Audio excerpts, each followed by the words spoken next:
Welcome to the Superhero Post Show, where we talk all things DC, Marvel, and Star Wars. And today we're going to talk about Hawkeye Episode 3. So I just got done watching it, and I just want to give you a breakdown slash summary about how I feel about this episode.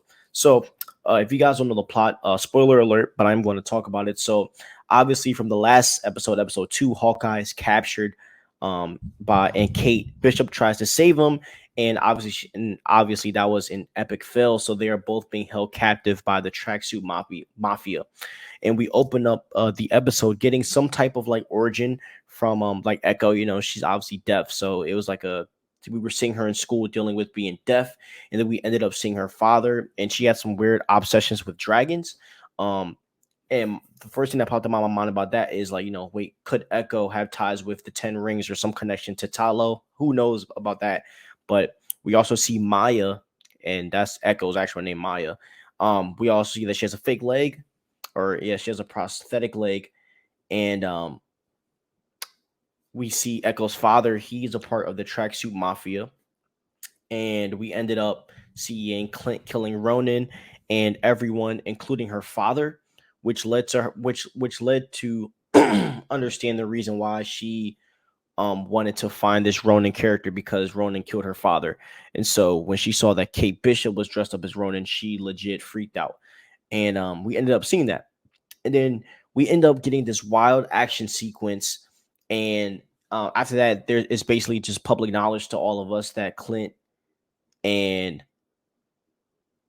Kate Bishop are going to work together to solve not just the tracksuit mafia drama with Ronan, but and Echo and all that crap, but also they're going to help figure out what's going on with Jack, who the guy who's engaged to her mother, Eleanor.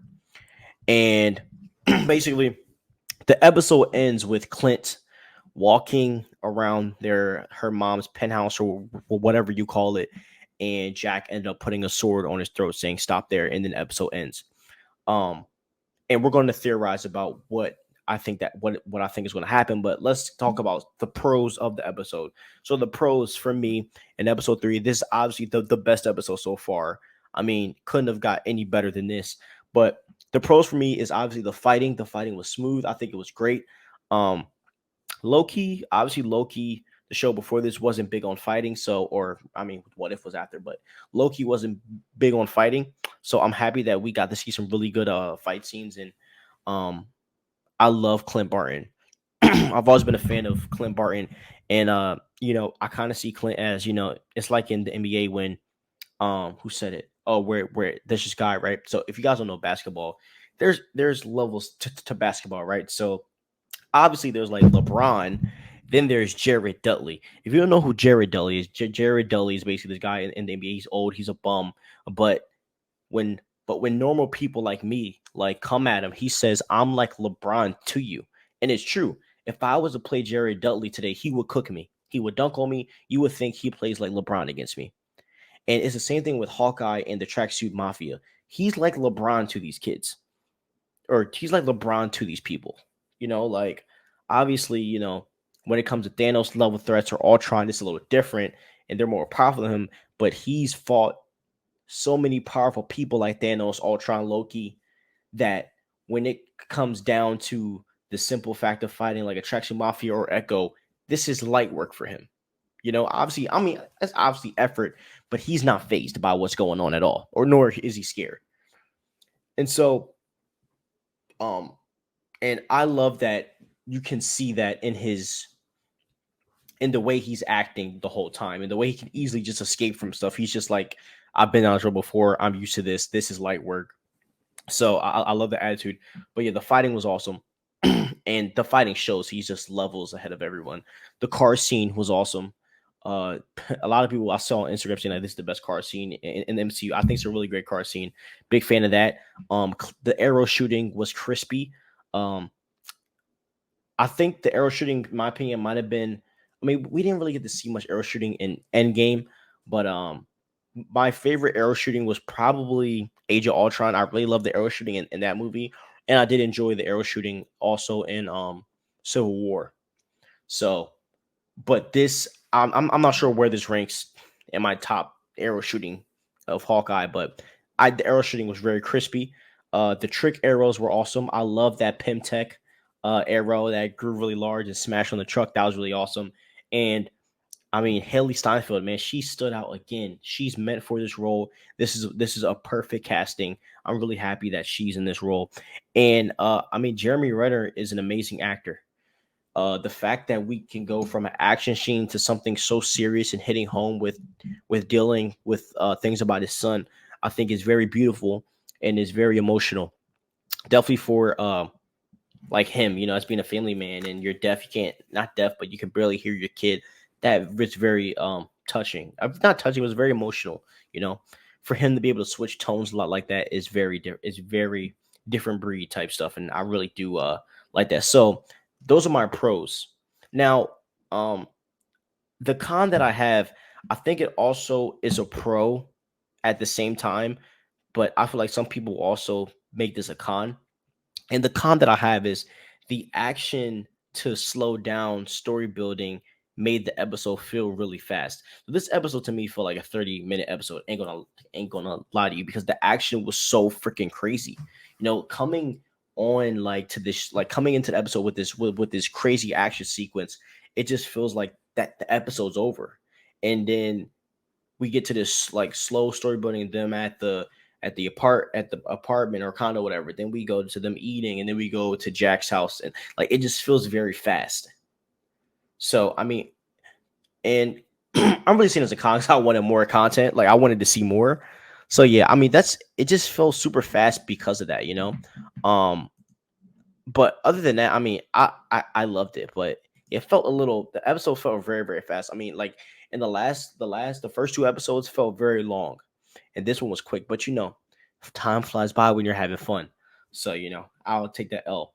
And so now here are my theories. Okay, um, obviously, I'm obviously going to talk about the big thing everyone's talking about is that we see in the beginning of the show, Maya, aka Echo, her dad says, I can't pick you up from karate or martial arts practice, but your uncle is. And we see a black suit with a white guy's hand touch her cheek, and we all know who that is.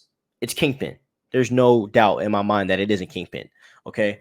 Um, it does open a lot of questions and ideas of, are we going to get Daredevil in this series? I don't really think so. I think, and I really hope they save Daredevil for the Echo series. And apparently he might even be making an appearance in Spider-Man. Who knows? But I would love to see him in Echo, and not really. I don't think he's going to really make. At most, I can see Daredevil making a cameo in the show. Nothing too crazy, but just the fact that we got like a Kingpin type laugh. The fact that we got that is really exciting. And I can't wait to see Kingpin in the show because Kingpin's going to pop up in the show. There definitely some way he's going to pop up. Um, so another theory that I have too with Jack and Clint. I don't know if Jack and Clint know each other. I know I was saying last episode or on my last video that I think Jack and Clint have some type of connection. I think they have a connection, but I don't know if they properly know each other. I could definitely see it to where Jack was maybe like posed as someone else and they might have fought before, but I don't know if they've really been introduced to each other in a proper way because it was just hitting me like I'm more than sure Clint would have knew who this Jack guy was from the second Kate Bishop said the name, and it didn't click in his brain at all. So it just has me questioning a lot in that area, and because of that, because in the comics they either pretty sure Swordsman trained Hawkeye or they train together, one of the two. I just think Clint would have known, somehow, and it just seems weird that he did it, unless if his name isn't Jack and he changed his name, you know, and his the original name in the comics was Jaquise or Jaquise, whatever. Like, unless if he changed his name, I don't. It doesn't seem like they have a instant connection like I've seen you before. I don't know. It just doesn't seem like that. So, but I'm keeping my same theories as before. I really think Bishop's mom Eleanor is behind this, and I think that we have yet to see the truth of what's going on, and obviously we know either I still think Eleanor killed Ahmad the third, And I'm keeping that theory until we figure out more. But obviously, it's a sword, so it's probably gonna be freaking, Jack. But we shall see. But yeah, this is my review on it. I mean, honestly, I love this episode. This is my favorite episode out of. I mean, I really do like the second episode, but this is my favorite episode. I mean, the action was freaking phenomenal. I love Kate Bishop. I love the action, arrow shots, and I can't wait to see the stills of this episode. I'm gonna download them and I'm gonna post them on my page. I'm gonna download and post on my page. I cannot wait to see the stills. But yeah, this show is really exciting, and I hope that like you all have watched it. You know, so I hope you guys have a nice day. Stay crispy. Please don't forget to like and subscribe. I'm putting out content every week, so show some love. Show you guys some love, and have a wonderful day.